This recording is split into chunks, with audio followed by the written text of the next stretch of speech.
Hello সবাইকে, আশা করছি আপনারা সবাই ভালো আছেন। আজ তৈরি করব বাঁধাকপি ভর্তা।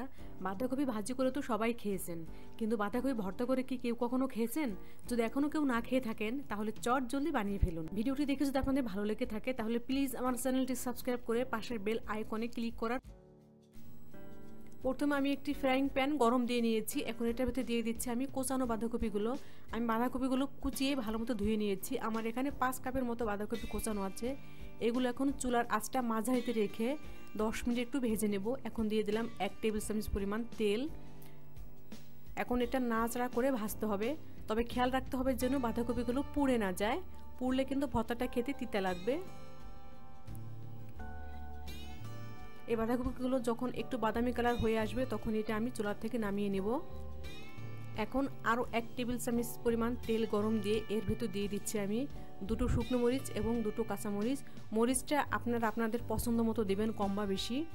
এখন দিয়ে দিচ্ছি একটা রসুন কুচানো। এটাও একটু বাদামি কালার করে ভেজে নিচ্ছি। এটা ভাজা হয়ে গেছে। এখন এর ভিতর দিয়ে দিচ্ছি 1 চা চামচ পরিমাণ কালো জিরা। কালো জিরাটা দেওয়ার পর আরও 1 মিনিট একটু ভেজে নেব। কালো জিরা দেওয়ার পর কিন্তু বেশিক্ষণ ভাজা যাবে না, তাহলে কিন্তু তিতা হয়ে যাবে ভর্তাটা। এটাও ভাজা হয়ে গেছে, এটা এখন আমি নামিয়ে নেব। এখন আগের বাঁধাকপিগুলো ভাজা এবং এই মরিচ এবং কালো জিরাগুলো ভাজা সবগুলো মিলিয়ে আমি পাটায় বেটে নেব। আর বাটার সময় লবণ দিয়ে দেব পরিমাণ মতো। সবগুলো মিলিয়ে আমি বেটে নিয়েছি পাটায়। দেখলেন তো কত সহজেই তৈরি করা যায় বাঁধাকপি ভর্তা। যদি এখনও কেউ না খেয়ে থাকেন তাহলে অবশ্যই বানিয়ে খাবেন, খেতে কিন্তু অনেক মজা। ভিডিওটি দেখে যদি আপনাদের ভালো লেগে থাকে তাহলে প্লিজ আমার চ্যানেলটি সাবস্ক্রাইব করবেন আর পাশের বেল আইকনে ক্লিক করবেন, তাতে আমি যে রেসিপিগুলো দেবো তার নোটিফিকেশনটা আপনারা পেয়ে যাবেন। আপনারা সবাই ভালো থাকবেন। আল্লাহ হাফেজ।